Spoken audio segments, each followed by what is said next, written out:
тема нашей встречи – это структура системы МВД, возможно ее преобразование, это кадровая политика МВД,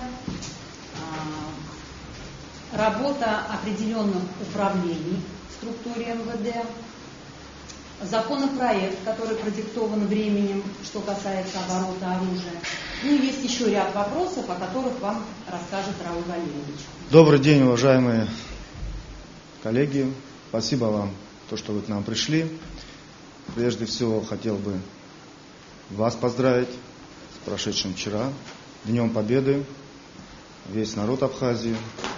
Прошел уже 21 год, чтобы многие-многие года сохранялась стабильность, спокойствие в нашей республике.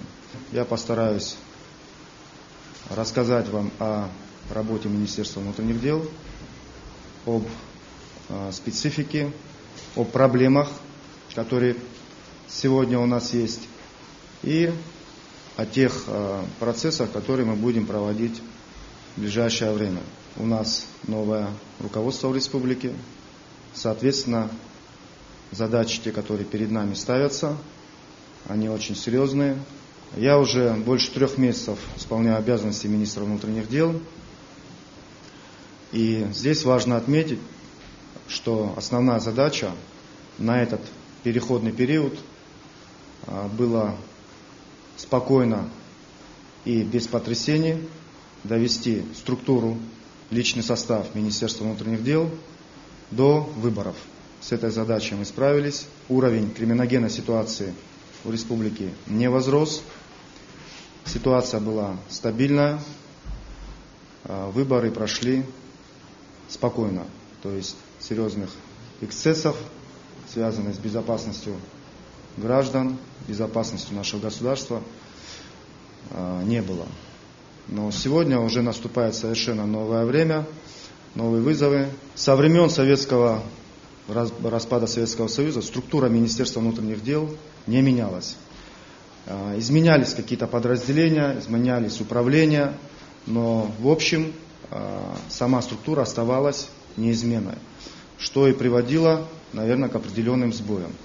Да, конечно, были проблемы с кадрами, хотя послевоенный период многие сотрудники, которые работали и служили до войны, конечно же, они пришли в милицию и дальше продолжали свою службу, пройдя военный путь, пройдя боевые действия нашей Отечественной войны, продолжали служить в Министерстве внутренних дел.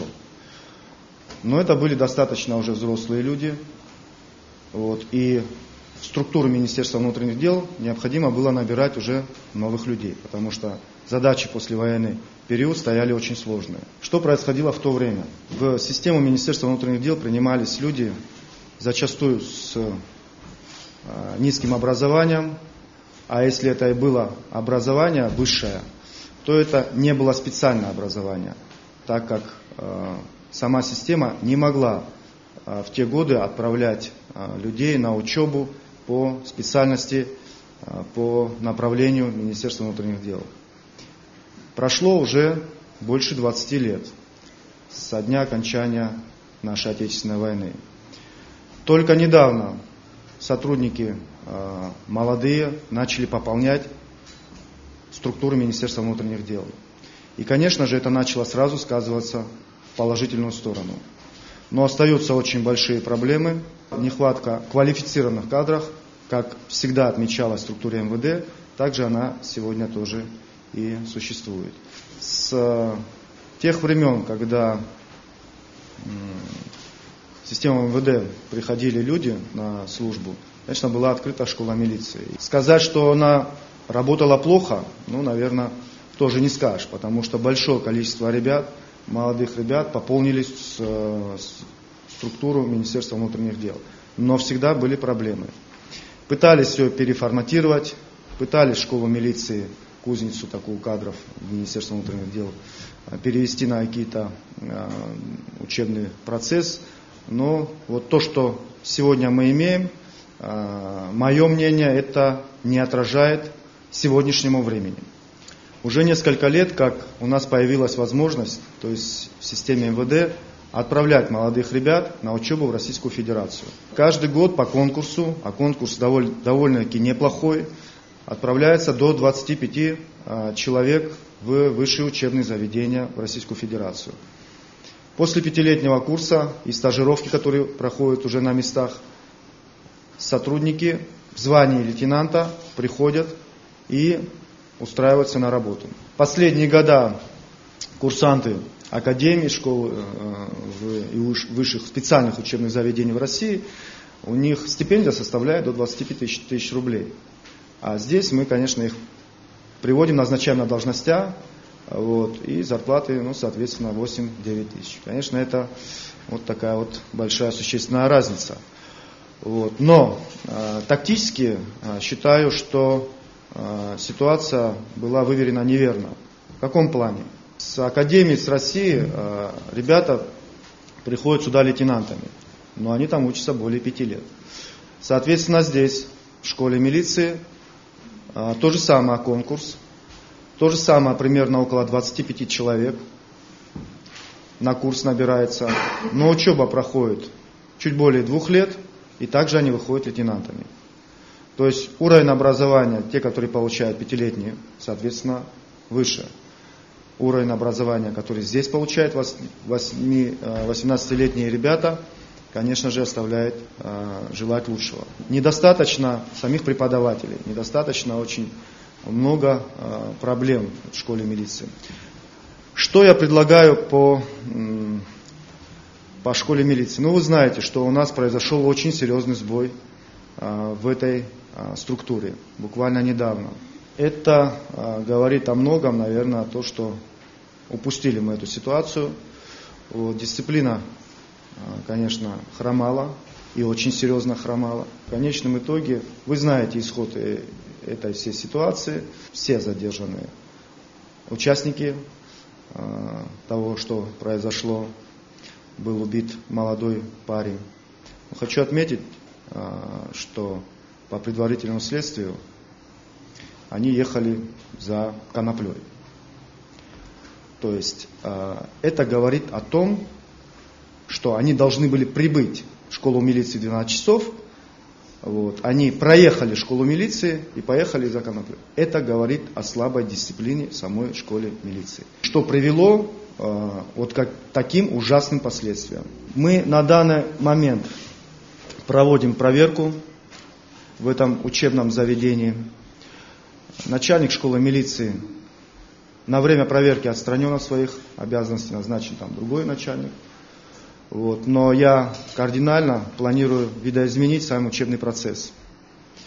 Вместо 2,5 лет, скорее всего, молодые ребята будут проходить службу больше полугода. Надо смотреть это по учебному процессу. И будут пополнять ряды патрульно-постовых служб и участковых. Соответственно, если они себя там достаточно хорошо проявили, то у них будет возможность продолжать обучение дальше, в том числе и в Российской Федерации. То есть это будет такого рода отбор. У нас сегодня по линии патрульно-постовой службы, а это одна из самых основных направлений, которые нам недостаточно, категорически не хватает людей. Школа милиции в Абхазии нам нужна, но не нужна, чтобы она выпускала лейтенантов. Нужно, чтобы она выпускала сержантов, старшин. И эти ребята молодые входили уже в работу, начинали работать, а потом уже в процессе мы могли их отбирать. Стоит ли дальше с ними продолжать контракт заключать, или он также останется на уровне патрульно-постовой службы. Что такое патрульно-постовая служба?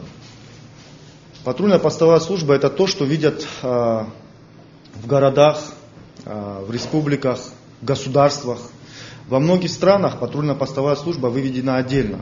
То есть нету такого понимания, как ГАИ. У нас представление ГАИ, что это некая такая репрессивная какая-то структура, да? То есть она ловит, она отнимает, она штрафует, она берет взятки. То есть это такое представление у нас сложилось, и со времен еще Советского Союза, ну и, наверное, послевоенный период тоже исключением не стал. Я считаю, что патрульно-постовая служба в республике, в городах должна быть такой прерогативой. Патрульно-постовые инспектора, они обязаны патрулировать, должны патрулировать города. Вот если, в частности, взять наш город Сухум, у нас сегодня по линии патрульно-постовой службы, которая подчиняется УВД города, 2 машины. По линии ГАИ города Сухум 2 машины. То есть вы представляете, какое низкое количество транспортных средств. По линии ГАИ сотрудников у нас в городе 10 человек. По линии патрульно-постовой службы у нас сотрудников 6 человек. Очень сложная и тяжелая в этом плане обстановка. А насколько они нужны? Да? То есть в идеале необходимо город разбить на участки, новый район, район рынка, район маяка, район турбазы, центральный район. И в этих районах должны ездить патрульно-постовые машины. То есть достаточно по 2 сотрудника в каждой машине. Эти сотрудники должны составить первичный материал, при необходимости взять заявление, выезжать на любые места происшествия, в том числе и по линии ГАИ, в том числе и по обращению жалоб населения. То есть это такая должно быть управление, структура, которая работает с людьми и с населением. И скорее всего мы вот на такой режим и будем переходить. Вот такие сотрудники нам нужны. То есть если мы сможем на первоначальном этапе молодых ребят обучить именно такому направлению, если мы сможем молодых ребят направить именно на такое направление, то это очень облегчит работу самого УВД города Сухум. Что касается линии ГАИ, для эффективного выполнения всех этих задач, которые перед нами стоят, перед нашим обществом, передо мной лично, перед системой Министерства внутренних дел, мы должны понимать саму структуру. На мой взгляд, сервисное обслуживание в направлениях оформления прав, оформления сдача на права, да, водительского удостоверения, направление технического осмотра, направление оформления автотранспортного и растаможки. Это все одна тема, это все одно направление. То есть нашим гражданам должно быть удобно прийти в одно место, оформить машину, растаможить ее, поставить на нее номера и поехать заниматься своими делами. Как это сделать? Мы, наверное, будем с коллегами об этом разговаривать. Это вот направление. Да? И самое основное, это патрульно-постовая служба. То есть, если мы сможем направление ГАИ объединить с патрульно-постовой службой, я думаю, что эффективность возрастет намного выше. На сегодняшний день количество личного состава составляет 1700 человек. По структуре раньше, до того, как мы смогли соптимизировать, она была около 2700 человек. Сегодня мы, работая с организационно-штатной структурой, мы вышли, соптимизировав, мы вышли на 2400 человек. Возможно, и здесь будет небольшое пересмотрение. Но хочу вам сказать то, что сегодня в системе Министерства внутренних дел больше 300 человек – это люди, которым составляют больше 55 лет. Большое количество женщин. У нас в структуре МВД работает следственное управление. Но удивительная ситуация получается, что, по идее, следователи это независимые, да? То есть они должны независимо проводить свои мероприятия, но следователи в районах в УВД, они подчинены начальникам УВД. То есть получается, что хочешь не хочешь, он может повлиять на то или иное развитие следственных мероприятий. Вы знаете, наверное, конечно же, что во многих, опять же, странах следствие выведено отдельно. В России пошли тоже по этому пути, создали следственный комитет, но в других также министерствах также остались еще следственные управления. Ну, следственный комитет отдельно выведен, он достаточно серьезно проводит свою работу. А во многих странах не то, что Министерство внутренних дел, службы безопасности, прокуратуры, следственных органов нет вообще. То есть они выведены отдельно. Прокуратура занимается надзором, милиция занимается общественной безопасностью, служба безопасности в том числе тоже. Считаю, что на данный момент необходимо все следственные отделы закрепить за центральным аппаратом, а если в будущем будет руководство, администрация президента рассматривать этот вопрос, что они должны быть выведены. Это мое такое вот убеждение. Оставить на сегодняшний день это дознание, то есть это первичный сбор необходимых материалов, вот, а сами серьезные дела должны заниматься такие направления более подготовленные. Есть немало таких случаев, когда сами сотрудники ГАИ нарушают те же правила, сами ездят в нетрезвом состоянии. Как быть с этим и какая-либо аттестация вообще будет предусмотрена для сотрудников ГАИ ныне работающих? Опять же хочу вернуться к кадровому потенциалу, да, нашего Министерства внутренних дел. Вы представляете, да, опять же, больше 300 человек, это люди, которым перевалили за 55 лет. Есть и 60, есть и 65, и 67 лет, которые работают. Сотрудников ГАИ в городе Сухум 10 человек. Конечно же, мы будем пересматривать все это направление. Повторяю, я планирую систему ППС, систему ГАИ объединить. То есть их задача будет качественно другой. Где я работал раньше, бюджет моей организации составлял 110 миллионов на 220 человек. То есть индексация не проводилась с 2008 года. Вот как структура была сформирована, вот, и то у нас зарплаты тогда составляли там порядка 25 тысяч, 22 тысяч. Это неплохие зарплаты по абхазским меркам. Если перекладывать на систему внутренних дел, здесь на 1700 человек 329 миллионов. То есть если просто прикинуть тот бюджет, который был там, где я работал, и тот бюджет, который сейчас здесь, он должен составлять был порядка 800 миллионов. Бюджет очень низкий. Да, нам удалось немножко поднять фонд заработной платы, но мы сократили расходы с других статей. Потому что мы обещали людям вернуть ту зарплату, которая была на 2009 год. Во многих отделах это увеличение составило порядка 3-3,5 тысяч. Это уже, в принципе, нормально. Но он в любом случае составляет очень низкий оклад.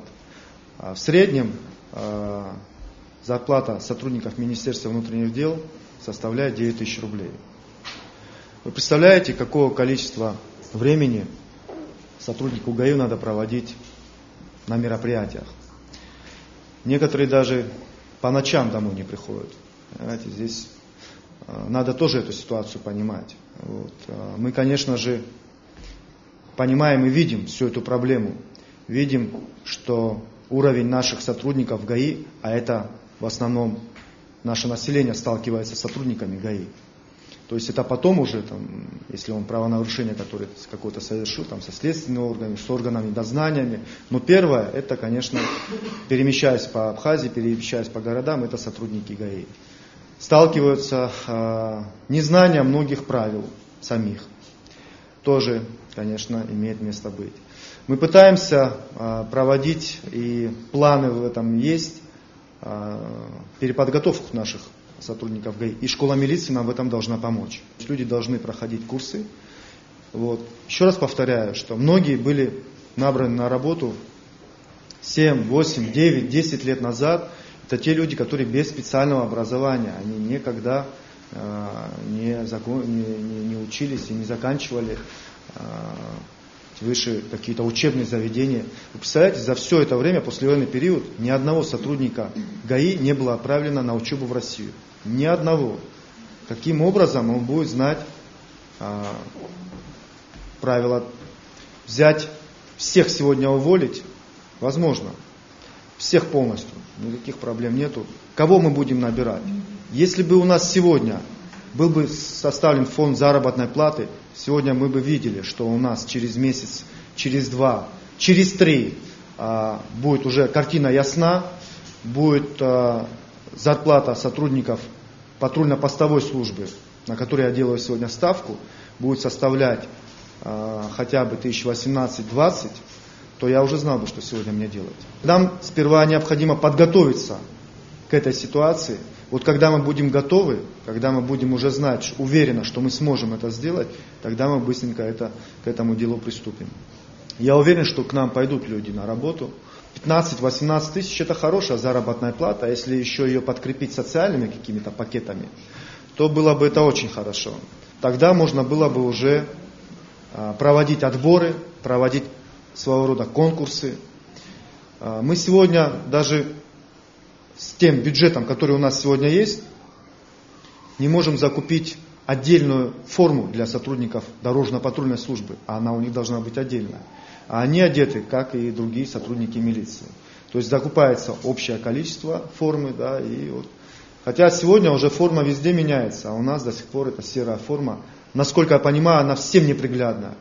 Это нас возвращает в Советский Союз, где сотрудник милиции, он представлялся как такой репрессивный какой-то вот организм. На мой взгляд, вообще я бы убрал бы как такового погоны. Потому что милиция, на мой взгляд, это организация, скажем так, которая должна работать с населением. А у нас как будто это военная организация. То есть у нас достаточно военных людей, Министерство обороны, Служба государственной безопасности, это военные люди, пограничники. А милиция, на мой взгляд, она должна быть немного другой. То есть она должна быть ближе к людям, ближе к народу. Сегодня происходит совершенно по-другому. Значит, аттестацию у нас проходят все сотрудники, независимо от принадлежности, автоинспектор это или какой-то другой сотрудник другого подразделения. Значит, аттестация проходит при приемке на работу и при получении звания того или иного. Значит, аттестация обязательно у каждого сотрудника. Была информация о том, что МВД недополучило от правительства что-то более 300 миллионов. Да? Можете вы что-то сказать по этому поводу, что это была за ситуация, действительно ли вы недополучили? В 2009 году, вот мы говорили об этом ранее тоже, фонд и заработной платы, и вообще общая смета была намного выше. То есть я могу ошибиться, эти цифры, но они сегодня 329 миллионов, а в 2009 году фонд заработной платы и общей сметы был намного выше. Соответственно, и зарплата была выше. Потом почему-то в течение месяца, в феврале месяце, люди получили повышенную заработную плату, то есть она составляла, если человек получал 10 тысяч, то в 2009 году, в январе месяце, он получил 13-14 тысяч. В феврале опять эти деньги были занижены.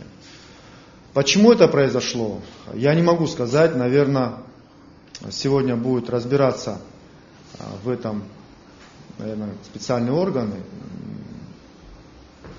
И они дадут ответы на эти вопросы. Подозреваю, что просто те средства, которые направляла и направляет Российская Федерация в Республику Абхазия, а все силовые структуры сегодня формируются за счет российских денег, это СГБ, МВД и Министерство обороны. Наверное, сейчас это будет пересматриваться, да, с учетом новых реалий. Было это так раньше. То на Министерство внутренних дел средства были отправлены намного больше. По каким-то причинам, я так подозреваю, что были перераспределены на другие какие-то управления или службы, то есть не в структуре МВД. Соответственно, и заработная плата сократилась. Сегодня, вот как говорил я выше, мы вышли на тот уровень, но мы сократили все свои расходы. Мы сегодня не можем себе даже купить элементарных таких вот каких-то необходимых нам вещей. Вы знаете, я вот проезжал по районам, в Удаутском районе, в Сухумском районе. Люди не имеют компьютеров. Здесь в центральном аппарате на 5-6 человек, которые в отделе, у них один какой-то стоит компьютер, и то, наверное, многие из них учились в молодости на этих компьютерах. То есть ситуация очень плачевная. Плачевная ситуация и со самими зданиями. Нету мебели, нету элементарных стульев. Сколько у нас зданий принадлежит Министерству внутренних дел в городе Сухум? Давайте посчитаем. Огромное здание Министерства внутренних дел здесь, где вы сейчас находитесь. Первое. Второе, это школа милиции. Огромная территория, огромное здание. Это ОМОН. Огромная территория, огромное здание. ГАИ. То же самое. Тоже территория там у них. Дальше мы можем пойти. ВОДТ. Это линейное отделение. Знаете, тоже на вокзале. УВД города Сухум. Огромное здание. Это Сухумский район. Огромное здание. Спецприемник. То же самое. Это первый отдел на новом районе. Около 10 крупных объектов. И везде, в каждом здании у нас проблемы. Вы пройдитесь вот здесь по кабинетам в центральном аппарате и увидите, на кого похожи эти кабинеты. Вот вы представляете, что сотрудники, приходя на работу, это же их не статус, внутренний статус. И он садится в такой, я извиняюсь, обшарпанный кабинет, стул, который одна ножка отлетает от него. Но, соответственно, у него и уровень к себе отношения, насколько он становится ниже. Очень плачевная ситуация. Конечно же, я понимаю, что это везде, это во всех у нас сферах такие проблемы. Но я, в частности, сейчас говорю о Министерстве внутренних дел.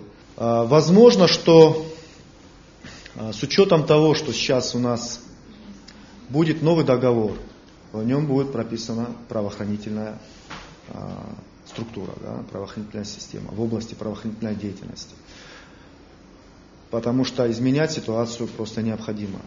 Если мы говорим о том, что будет открываться граница или будет ослабляться, соответственно, нам надо здесь приводить очень многие направления в порядок.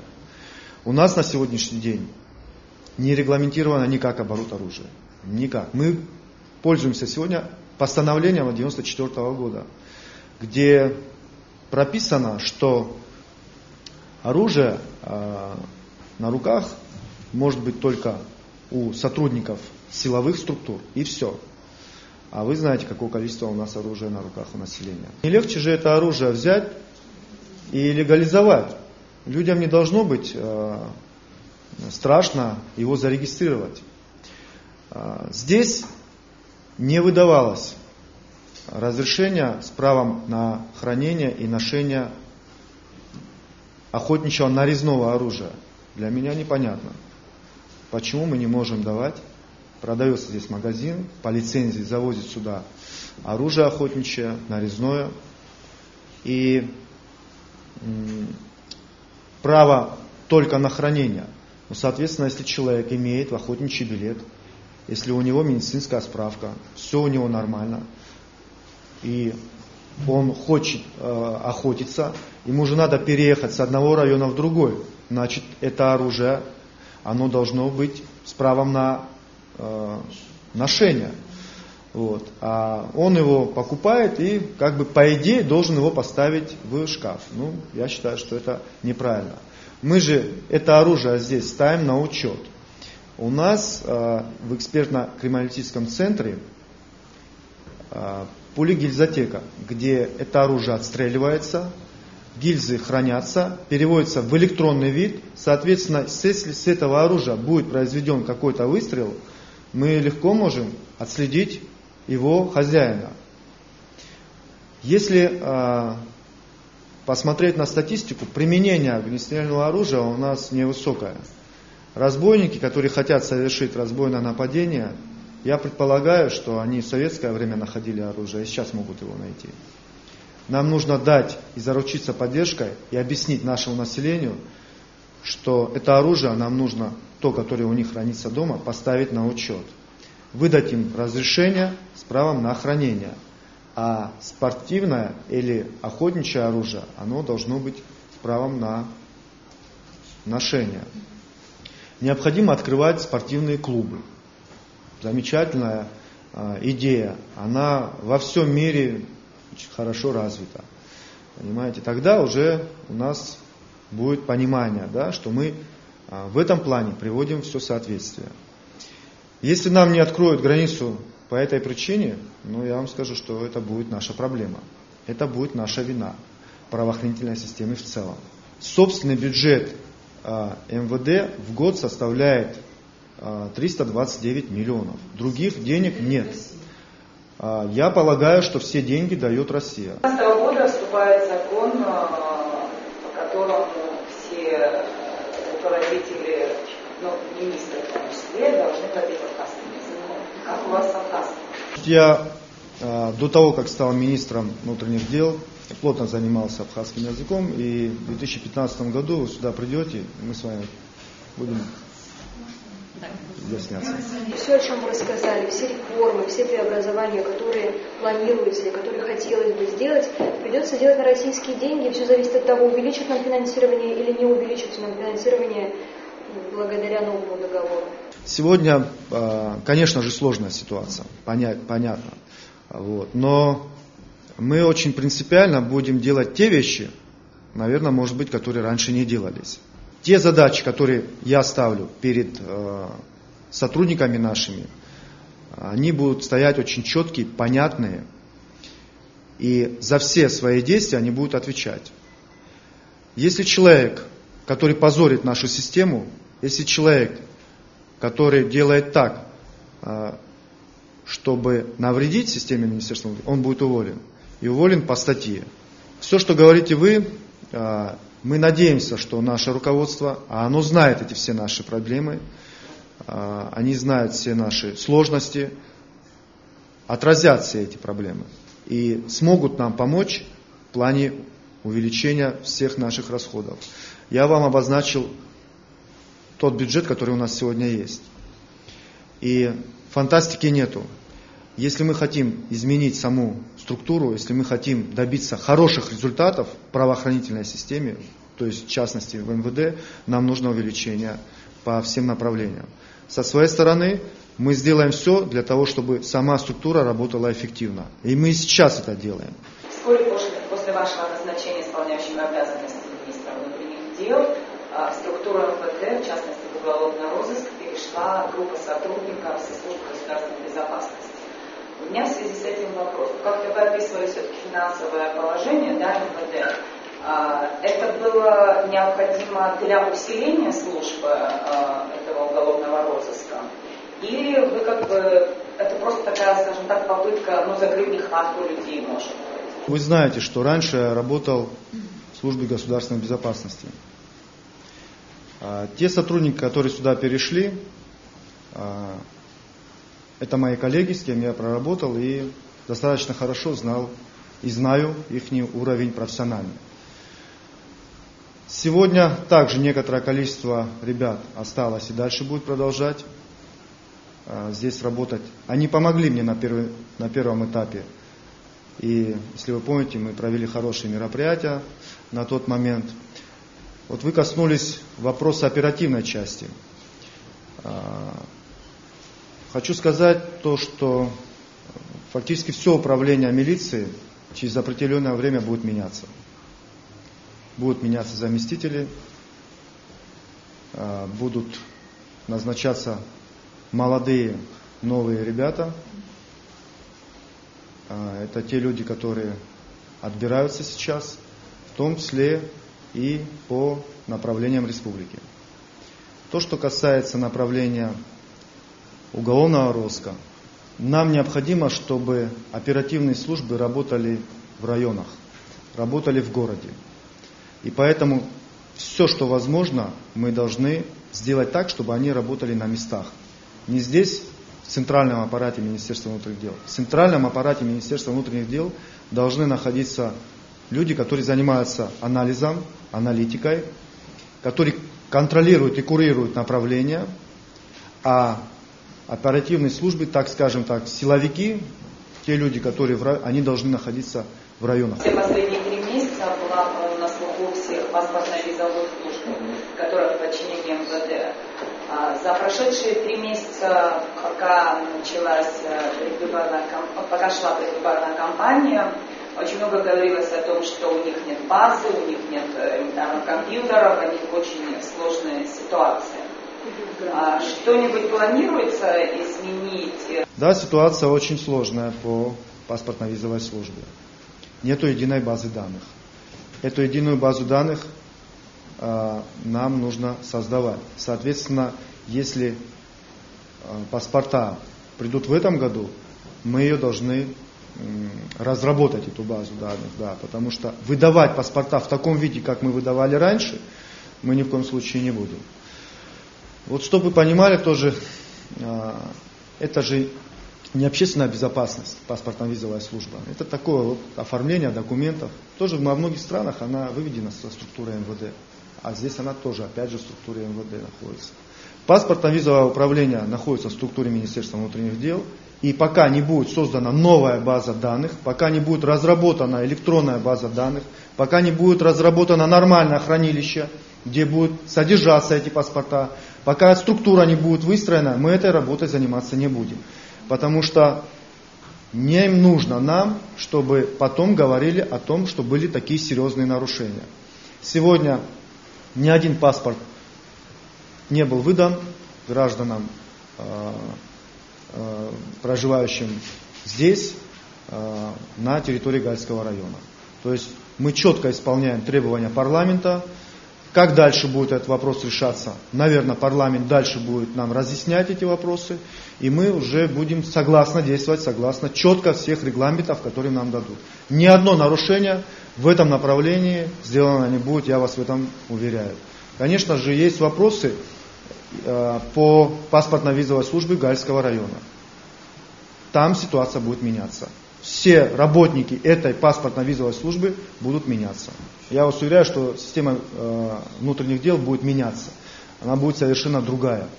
Наверное, будут болезненные какие-то проводиться мероприятия, которые будут происходить завтра, послезавтра. Наверное, так. Но без этого тоже не получится. Тоже мы не сможем выйти на какой-то более другой, более какой-то качественный уровень. Поэтому мы эту ситуацию будем проводить. Меня, как министра внутренних дел, никто не пожалеет, руководство не пожалеет, и я тоже не собираюсь жалеть своих подчиненных, которые будут работать на местах. Будут работать днем и ночью, будут выполнять все те задачи, кому не нравится, домой пускай идет, который собирается крышевать, я извиняюсь, тот или иной бизнес, пользуясь служебным положением, домой идет.